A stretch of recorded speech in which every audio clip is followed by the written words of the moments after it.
Bonsoir à tous, mon nom est Amadi Amirou Touré et je suis le fondateur du groupe de Halal Winning Team. Ce soir dans cette vidéo, nous allons parler d'N-Edge et pourquoi vous en avez besoin. D'accord?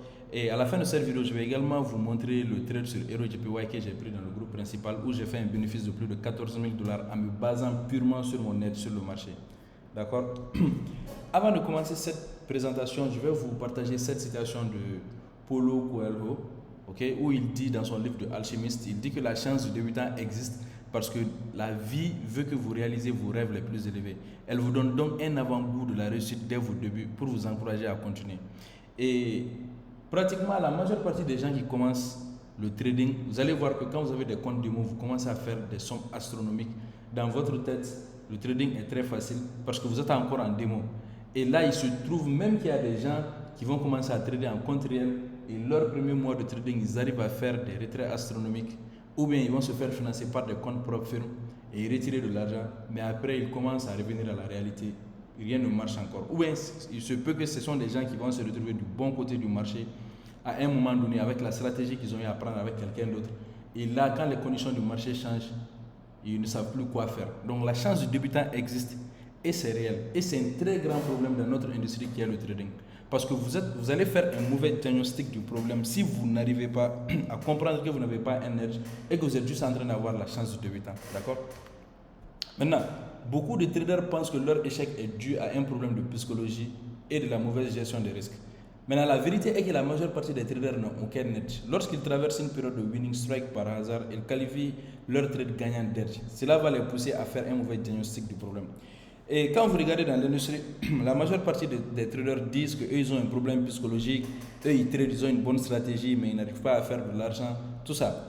En fait, la vérité est que si vous avez backtesté une stratégie de quelqu'un d'autre, ou bien si vous avez juste pris une stratégie de quelqu'un sur YouTube, vous commencez à pratiquer ça sur le marché, et ça commence à vous faire de l'argent, un winning strike pendant une période donnée, vous pensez que vous avez un edge sur le marché, parce que vous allez qualifier vos trades gagnants d'edge, alors que ce n'est pas un edge. Okay? Et quand vous allez commencer à passer dans une période difficile où votre stratégie ne marche plus, vous allez commencer à saboter la stratégie que vous avez empruntée quelque part d'autre et vous allez commencer à qualifier ces étapes-là d'un problème psychologique ou même vous allez dire que vous avez juste une mauvaise gestion des risques. Donc, dès le début de votre carrière de trading, si vous avez eu la chance de débutant, vous allez faire un mauvais diagnostic du problème. Okay? Maintenant, la meilleure façon d'expliquer cela, c'est comme de nombreuses personnes qui sont confrontées à de nombreuses personnes confrontées à des difficultés dans le trading sont comme celles qui essaient de construire une maison à plusieurs étages sans faire un bon soubassement. Quand vous construisez une maison, si le soubassement n'est pas bon, peu importe la construction que vous allez faire, la maison un jour va tomber. C'est fréquent de voir des immeubles qui tombent parce que le soubassement n'est pas bon. Et ça, c'est à peu près la même chose comme dans le trading. Si vous n'avez pas un edge sur le marché, vous n'avez pas une bonne stratégie ou vous connaissez les statistiques, vous allez partir sur le marché en train de trader des stratégies dont vous n'avez pas les data. Vous allez croire que vous avez un problème psychologique ou bien que vous avez une mauvaise gestion des risques, alors que le fondement même n'est pas bon. La stratégie elle-même n'est pas bonne. Votre stratégie n'a pas d'edge. Donc, ce qui fait que vous ne pouvez pas être rentable. Ce n'est pas possible. Vous ne pouvez pas avoir une bonne psychologie sur le marché avec une bonne gestion des risques si vous n'avez pas un edge sur le marché. Et le bon exemple de ça, comme je suis en train de le dire, c'est comme si vous avez une maison, si le soubassement n'est pas bon, même si vous faites une bonne construction, la maison va tomber. Et vice versa, vous pouvez avoir également un bon soubassement, si la construction n'est pas bonne, la maison va tomber. Donc les deux vont ensemble. Vous ne pouvez pas être fort dans l'un et ne pas être fort dans l'autre. D'accord? Maintenant, la meilleure façon d'illustrer cet exemple, c'est, vous voyez, les gens qui mettent les charrues avant les bœufs, ou bien la charrue avant le cheval. C'est exactement la même chose. Donc le cheval va représenter votre edge sur le marché. Votre chariot représente votre psychologie plus votre gestion de risque. Si vous avez une bonne psychologie et une bonne gestion de risque, si vous n'avez pas un bon edge, ça ne sert à rien du tout. Ce chariot ne va aller nulle part. Vous devez d'abord avoir un edge, ensuite vous allez ensuite avoir une bonne psychologie et une bonne gestion de risque. D'accord? Now, dans le contexte des marchés financiers, un edge fait référence à une stratégie ou approche de trading unique qui donne à un trader ou un investisseur le potentiel de battre régulièrement le marché ou d'autres participants du marché. Avoir un edge signifie disposer d'une méthodologie ou d'informations permettant de réaliser des trades ou des investissements plus rentables que ceux qui seraient obtenus par pur hasard ou sans un tel edge. Donc, d'une façon encore plus simple, un edge, c'est juste votre avantage sur le marché. C'est ce que vous disposez comme information supplémentaire que les autres n'ont pas. Ça peut être une stratégie. Il y a plusieurs types d'edge. Je vais rentrer dans les détails. Je vais vous montrer les différents types d'edge et vous allez comprendre de quoi je suis en train de parler. Maintenant, un edge peut venir sous différentes formes, dont notamment nous avons un edge informationnel. Les traders ou investisseurs peuvent avoir accès à des informations privilégiées ou exclusives qui ne sont pas largement connues sur le marché, leur permettant de prendre des décisions éclairées avant que l'information ne devienne publique. Les informations peuvent également être publiques, mais un trader ou un investisseur qui est avisé peut utiliser ces informations-là et mieux se positionner sur le marché. La majeure partie des traders qui se concentrent uniquement sur l'analyse technique sont en train de faire l'étude du marché en se basant sur le price action. Ils ne comprennent pas que ce marché bouge en fonction des fondamentaux. Si vous êtes très fort dans l'analyse fondamentale, vous allez avoir un edge informationnel. Vous pouvez prédire le prochain mouvement du marché et vous pouvez utiliser l'analyse technique pour vous positionner correctement sur le marché, avoir le meilleur point d'entrée sur ce marché. Et dans l'exemple de Hero JPY, je vais décortiquer le setup là correctement pour vous faire comprendre comment j'ai pu avoir la confiance en moi, mettre le bon lot pour faire plus de 14 000 $ en un seul trade sur ce setup en me basant sur l'analyse fondamentale et l'analyse technique.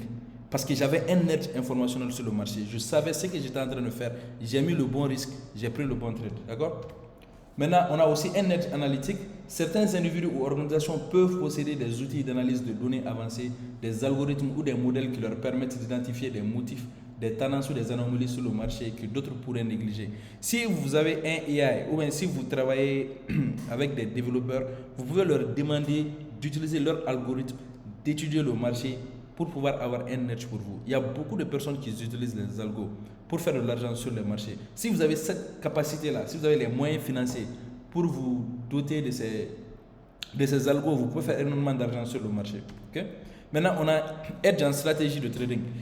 Il y a également des gens qui n'ont pas forcément une notion en analyse fondamentale, mais qui sont très bons en analyse technique.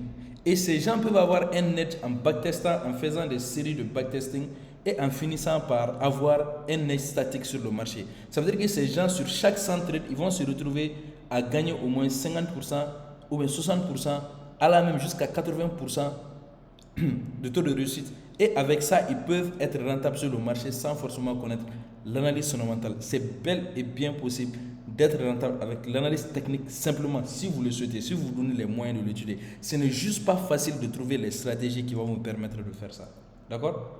Ensuite, on a un avantage technologique. Les traders qui font les HTF, là, les haute fréquence trading, là. Comme vous voyez, nous utilisons des robots pour valider les challenges de Nova, Funding, etc. C'est parce qu'on a un net avec les robots qui nous permettent de faire ça. Le robot est en avance sur le serveur de Nova et le robot va exécuter des trades sachant que Nova n'est pas encore arrivé à ces prix-là et il fait la différence et puis il prend de l'argent. Bon, ça, ce n'est pas très compliqué. Je pense que si vous essayez de comprendre un peu les HTF, là, vous allez comprendre ça sur YouTube, comment ça fonctionne, d'accord? Si vous voulez de façon technique, un edge est une stratégie qui va te permettre de battre le marché par minimum 1% après une série de 100 trades. Si à la fin de 100 trades, tu as une stratégie qui te donne minimum 1% de bénéfice, tu as déjà un edge. 1% peut ne pas être beaucoup d'argent. Mais si vous investissez énormément de capital, 1% peut être énormément d'argent. 1% d'1 million de dollars, ça fait combien? Ça doit faire 1000 ou bien 10 000, je ne sais pas exactement. Vous allez calculer vous-même. 1% peut faire énormément d'argent. Si vous avez, imaginez si vous avez 10% par an. 10% de 100 000, ça fait 10 000 dollars. 10% de 1 million de dollars, ça fait 100 000 dollars. D'accord? Donc ça peut être énormément d'argent si vous avez un edge et on dit minimum 1%. Donc si vous avez une stratégie qui peut battre le marché, vous pouvez faire énormément d'argent sur le marché.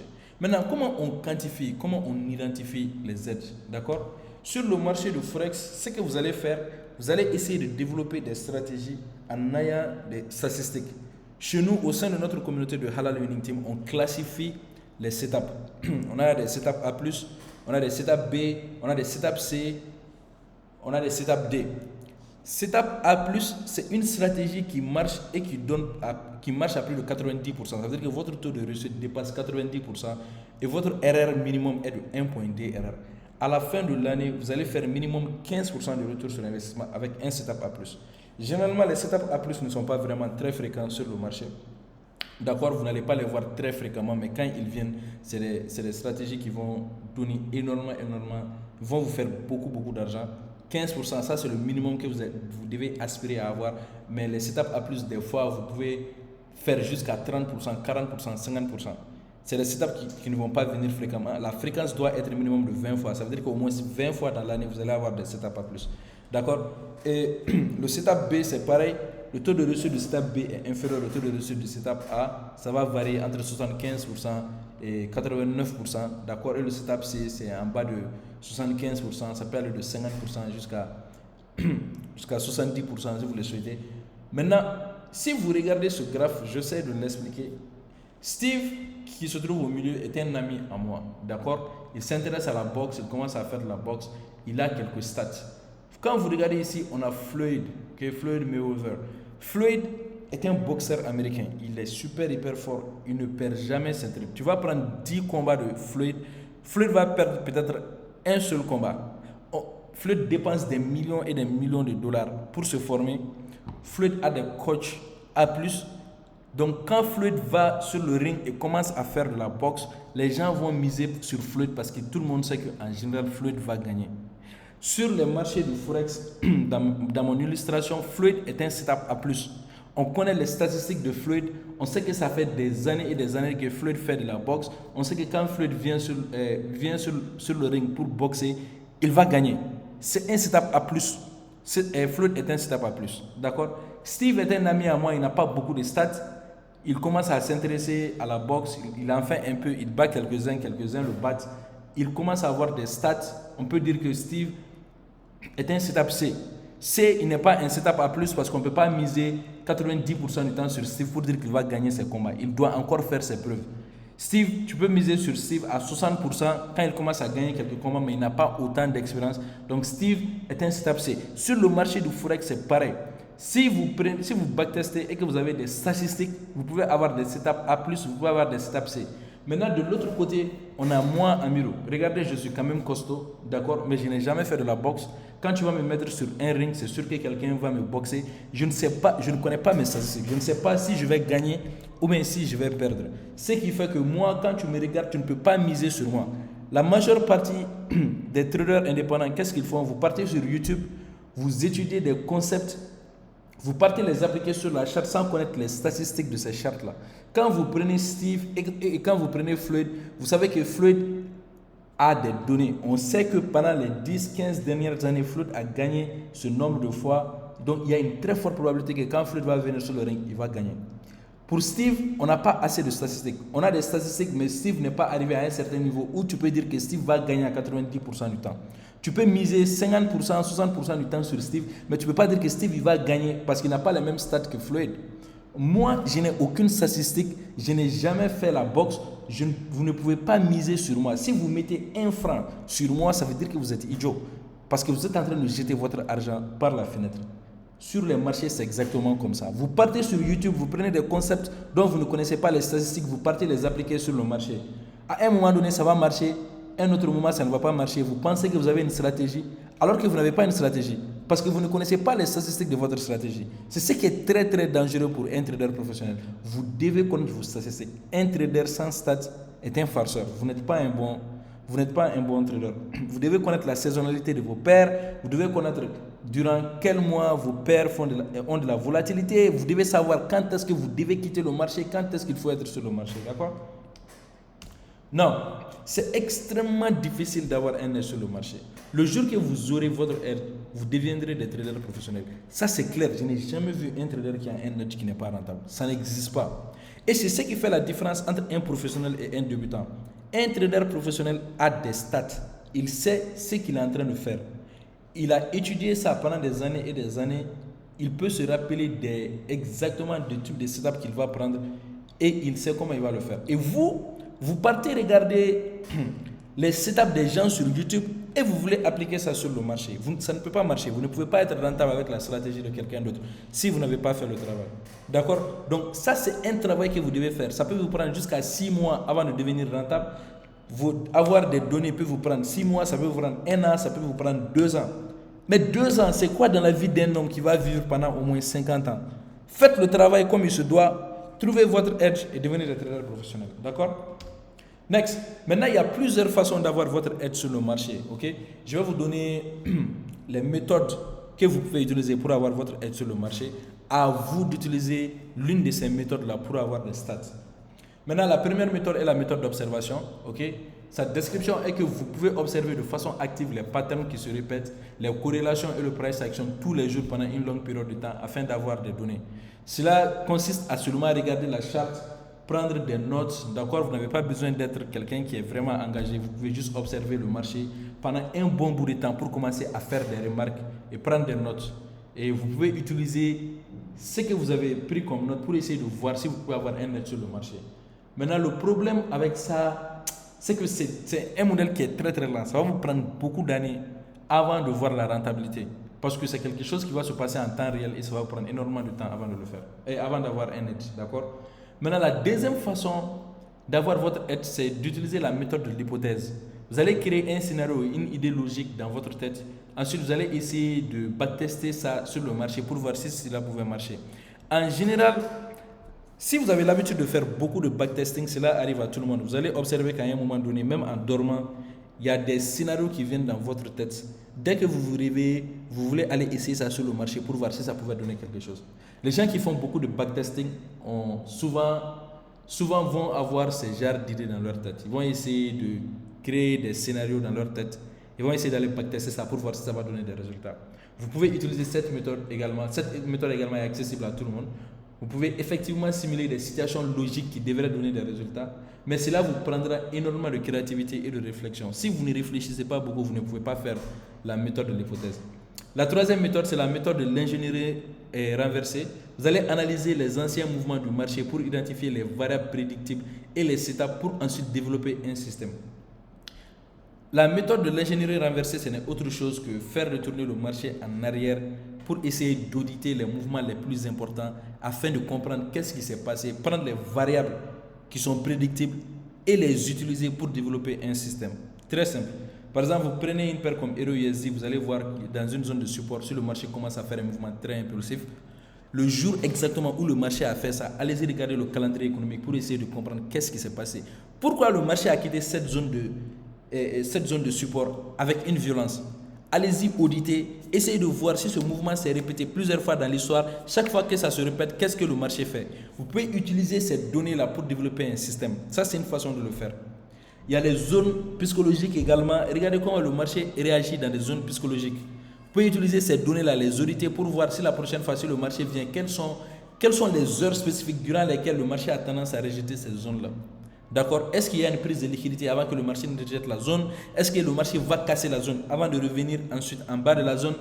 Prenez le temps d'auditer le marché, d'essayer de comprendre. Faites de l'ingénierie renversée pour aller comprendre qu'est-ce qui s'est passé. Et vous allez regarder les variables qui sont prédictibles, vous les utilisez et vous les incorporez dans votre trading. C'est quelque chose qui prend énormément de temps, qui n'est pas facile à faire. Mais si vous arrivez à développer un système, vous allez avoir une vie très facile. D'accord? Maintenant, le problème avec cette méthodologie, c'est que les données peuvent être trompeuses. Donc, il faut être très très vigilant à ne pas se tromper. Parce que vous pouvez croire que c'est cette raison qui a fait bouger le marché, alors qu'il y avait une autre raison qui n'est pas celle que vous pensiez. D'accord? Donc, ça aussi, ça peut être une méthodologie qui peut être difficile. Maintenant, la dernière méthode pour développer un edge, et celle que moi je vais vous conseiller, c'est de trouver un expert qui a déjà fait ses preuves, qui a des résultats, que vous pouvez auditer et qui a la capacité de transmettre le savoir. Si vous trouvez quelqu'un qui est très fort dans l'industrie, qui a fait ses preuves, vous avez audité son travail pendant au moins une année, 2 ans ou bien pendant les 6 derniers mois, vous aimez sa façon de trader, sa façon de faire des analyses, vous savez qu'il est très fort et qu'il peut vous enseigner, vous avez vu les résultats de ses élèves, c'est ce qu'il faut faire. Il faut aller là-bas, il va vous donner un edge sur le marché et à partir de son edge, vous pouvez développer votre propre edge. En tout cas, c'est la façon la plus rapide pour apprendre et le taux de réussite est très élevé. Parce qu'au lieu d'aller dépenser 5 ans, 6 ans à développer une stratégie pour vous-même, en moins de 5 mois, 6 mois, vous avez déjà une stratégie qui est là, que vous pouvez utiliser du jour au lendemain et avoir des résultats sur ce marché. Je le dis encore une fois, le plus difficile pour vous dans cette industrie, c'est de devenir consistant.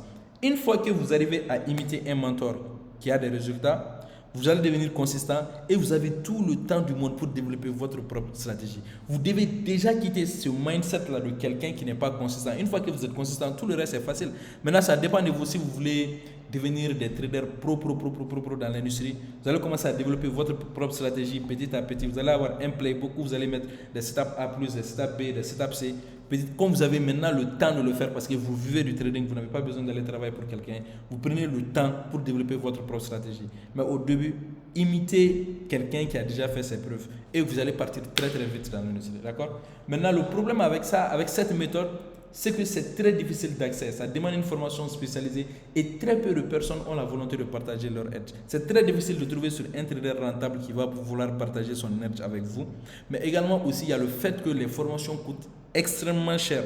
Un trader qui prend le temps de vous rendre consistant va vous charger beaucoup d'argent et c'est tout à fait normal.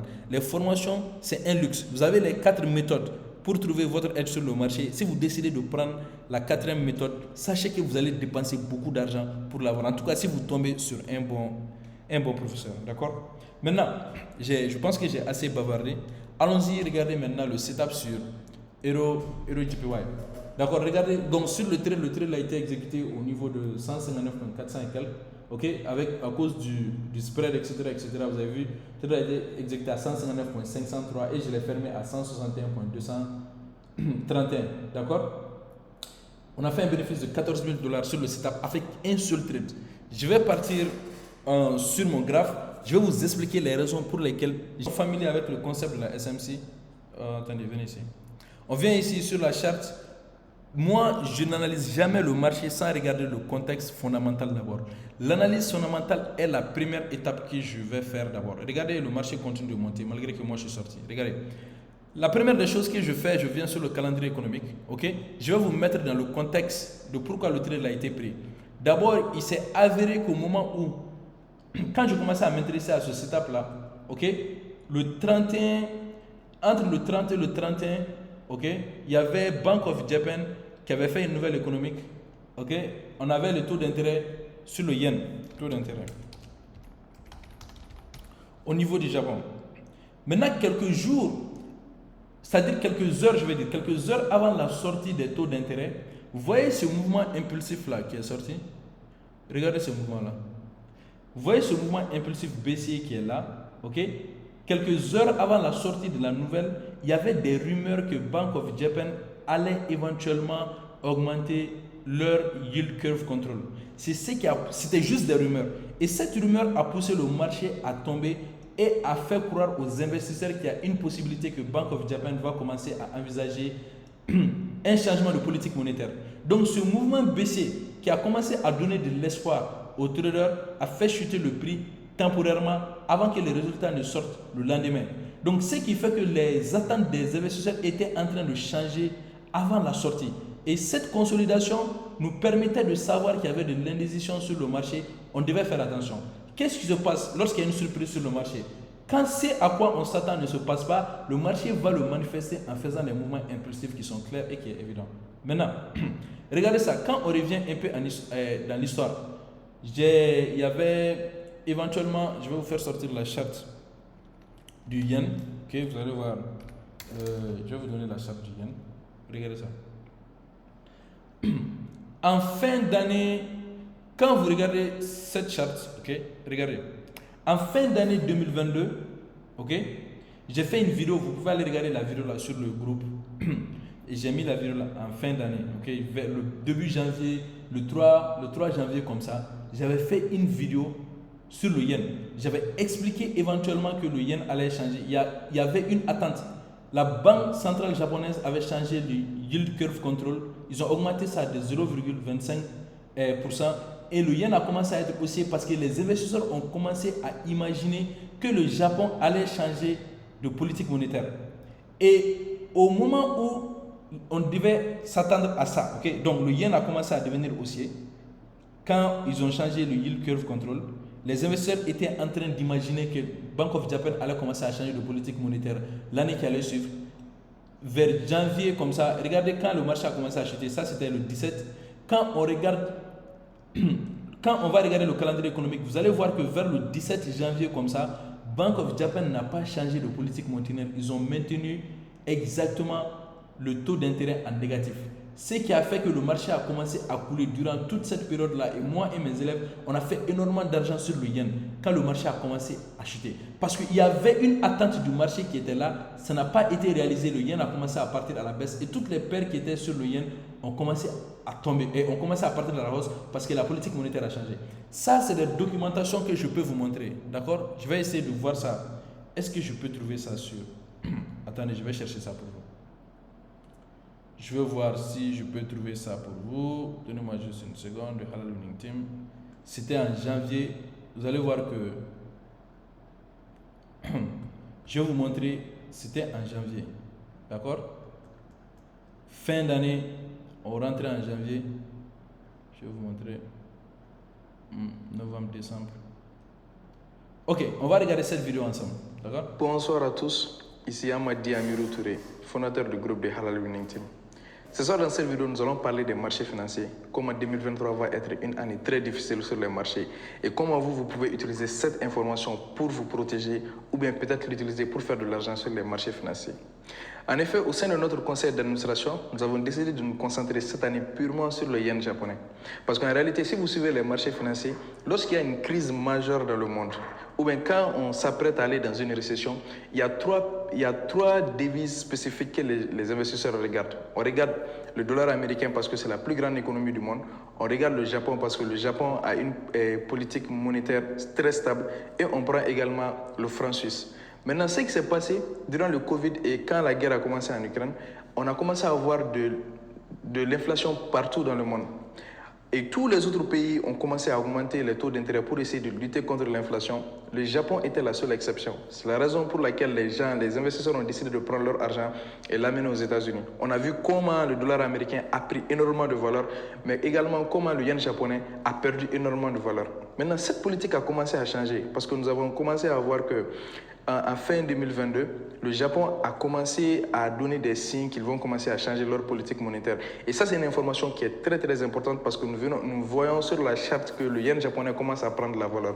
En effet, la Banque centrale japonaise a décidé de changer le taux fixe des obligations d'État. C'est passé de 0,25 à 0,50 maintenant. Donc, on commence à voir un changement dans la politique monétaire et nous attendons à ce que le Japon commence à augmenter le taux d'intérêt. Et cette information est très utile parce que si vous avez un business, si vous avez l'habitude d'acheter des choses au Japon ou bien si vous avez votre richesse qui se trouve par exemple en Europe, il est temps de considérer le yen japonais, de prendre votre richesse en euros et convertir ça en yen japonais. Et nous sur les marchés financiers, ce que nous allons faire, nous allons prendre toutes les paires qui sont reliées au yen japonais, par exemple les paires comme USD JPY, les paires comme Euro JPY, les paires comme CAD JPY, nous allons les vendre durant 2023. La récession va être terrible parce que les États-Unis ont déjà commencé à montrer des signes. Hier, on a vu les résultats. Et là, au moment où j'étais en train de faire cette vidéo, je vous expliquais éventuellement que le yen allait devenir haussier parce que tout le monde était en train de price in le fait que nous pensions que le yen allait devenir haussier quand ils allaient changer le taux d'intérêt. Le combien? Vers le 18 janvier. Ok, tous les investisseurs étaient unanimes que ça, c'est une date qu'il faut observer sur le marché. Et regardez qu'est-ce qui s'est passé. Okay, regardez ça. Ça, c'est... Regardez... Regardez le 18 janvier, ok? Juste la veille où le yen, où on devait faire sortir le taux d'intérêt. Regardez ce que je vous ai dit. Le yen japonais est très incertain actuellement. Regardez ça. J'ai fait une vidéo, ok? Je vous ai expliqué que le yen japonais, regardez, je vous ai dit que le yen japonais, ça c'était le 17 janvier. Juste avant la chute, je vous ai dit que le yen japonais est très incertain. Demain matin, on saura s'ils vont augmenter le taux d'intérêt ou pas. C'est la raison pour laquelle les gens sont aussi là-dessus. Mais si l'inverse se produit, toutes les paires en yen japonais verront un changement de tendance imminent sans exception. Parce que le sentiment général va changer. D'ailleurs, je suivais le COT là, les institutions ont diminué leur position de vente sur le yen. Donc, regardez, depuis, ça c'était le 17. Depuis le 17 janvier, quand les attentes ne se sont pas passées comme on le souhaitait, et regardez comment le yen a coulé depuis cette période-là, depuis le 17 janvier jusqu'à aujourd'hui, le yen est en train de couler. Et éventuellement, ils ont maintenu la même politique monétaire jusqu'à aujourd'hui. Et quand vous venez sur la charte, comme je le disais, Euro JPY, sur notre setup sur Euro JPY, d'accord? Attendez, je reviens ici. Notre setup sur Euro JPY, regardez comment le marché est en train de pousser pour partir vers le haut. Moi, j'ai déjà fermé mon trade. Malheureusement pour moi. Regardez ça. Et là, ce mouvement baissier temporaire que vous voyez ici était alimenté par le fait que les investisseurs ont commencé à imaginer, il y avait des rumeurs qui disaient que Bank of Japan allait augmenter sur leur taux d'obligation, ok? Et ce qui a fait que le yen a commencé à couler. Maintenant, après, le marché a commencé à se stabiliser jusqu'à l'instant où ils ont commencé à faire sortir le taux d'intérêt. Eux, on a dit en réalité qu'ils vont maintenir la même politique monétaire. Mieux, Bank of Japan, le président de la banque centrale japonaise, Ueda, a aussi affirmé qu'ils vont continuer à imprimer de l'argent, injecter de la liquidité dans le système pour permettre à l'économie du Japon de se rétablir. Et aussi, ils ne pensent pas à changer de politique monétaire anytime soon, c'est-à-dire ils ne pensent même pas à ça tout de suite. Ce qui a causé ce mouvement impulsif-là, que vous voyez ici, regardez. Tout ce mouvement impulsif a été créé à cause de ça. C'est parce qu'il y a eu un changement de sentiment. Les gens commençaient à penser qu'on allait avoir un changement. Il n'y a pas eu de changement, le marché a commencé à propulser. Maintenant, sur le cours de l'action, il n'y avait aucune possibilité pour moi en tant que trader de faire partie de ce mouvement. Parce que quand ce mouvement se passait, il était 23h, on n'était pas encore dans la session de London, donc c'est quelque chose qui ne m'intéressait pas. Mais éventuellement, qu'est-ce que j'ai fait? J'ai attendu que le marché puisse faire un retour pour me donner une opportunité de prendre un trade. Ça ne s'est pas passé le même jour. Quand le marché était encore à ce niveau, je savais que le ROJPY était très très haussier, mais il n'y avait aucune raison pour moi de prendre ce trade parce que techniquement, vous pouvez être bon dans l'analyse fondamentale. Si vous n'avez pas une bonne stratégie technique, vous ne pouvez pas avoir. Il y a des gens qui allaient éventuellement prendre un trade ici. Regardez. Il y a des gens qui pouvaient voir la sortie, prendre un trade ici, mettre un stop loss ici.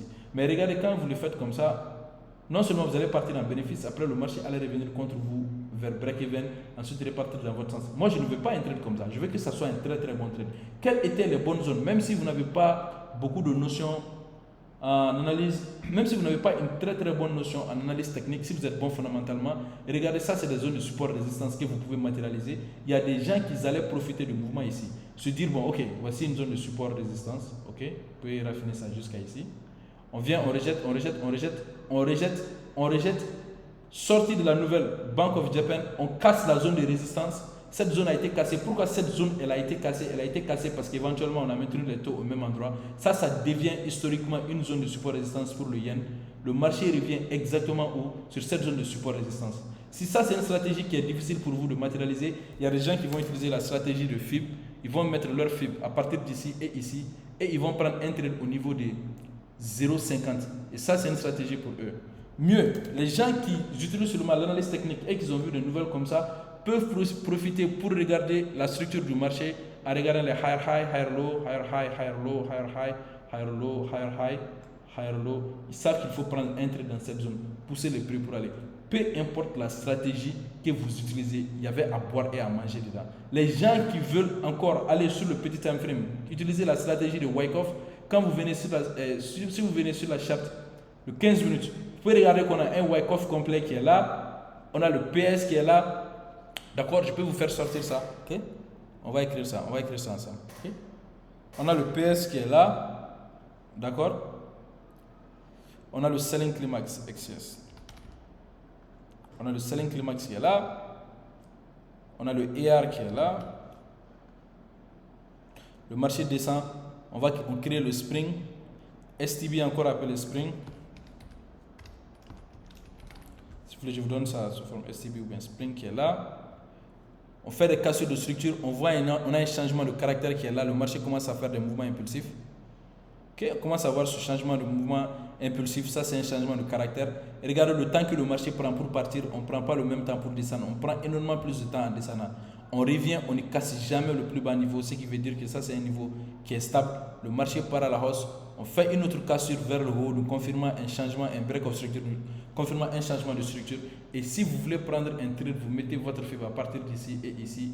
L'entrée optimale va se faire au niveau de 0.62. Vous avez un trade à prendre ici. Regardez. Attention. Vous avez un trade à prendre ici. Un stop loss ici. Vous poussez les prix pour aller là où ça doit aller. Et regardez comment ce marché continue de pousser et partir. Regardez éventuellement comment ça continue de pousser. Yeah. Et vous avez également plusieurs opportunités de prendre ce trade. Si vous êtes quelqu'un qui trade Wyckoff, éventuellement vous pouvez participer à ce mouvement en prenant un trade dans cette structure. Ça, c'est une phase d'accumulation. Wyckoff, en réalité, vous dit que le marché bouge en 4 phases. D'accord? On a une phase d'accumulation. D'accord? Un mouvement impulsif, on a une phase de réaccumulation. On peut avoir plusieurs phases de réaccumulation. Minimum 2. Ensuite, on a une phase de distribution jusqu'à ce que le marché commence à changer de direction. D'accord? Quand vous regardez cette structure ici, on a une phase d'accumulation. Le mouvement impulsif, on a une phase de réaccumulation que vous pouvez matérialiser. Il y avait à boire et à manger ici. Vous avez un autre mouvement impulsif, une phase de réaccumulation qui est là. On a une autre phase de réaccumulation qui est là. Ok? Le marché est en train de pousser. À un moment donné, on va faire une autre phase de réaccumulation jusqu'à ce que le contexte fondamental change. Tous ces mouvements, vous pouvez en profiter, prendre des trades ici. Si vous ratez ici, vous pouvez prendre un trade ici, ici, ici, ici. D'accord? Donc ça, c'était la façon dont moi j'avais pris mon trade sur HeroJPY. Le contexte fondamental, il était très bien connu. J'ai attendu d'avoir des confirmations au niveau de l'analyse technique avant de me positionner. Et vous pouvez faire exactement la même chose. Ok? Donc je vais revenir sur mon slide principal, là où on en était. D'accord? Ici. Et là, comme je le disais, si vous avez un mentor qui a fait ses preuves, vous voulez vous rassurer que ses élèves aussi ont fait leurs preuves. Donc, en continuité de ce slide-là, j'ai mis quelques certificats de nos membres qui ont validé des comptes Profirm, etc. Et là, vous avez vu, il y en a pour moi, il y en a pour mes élèves.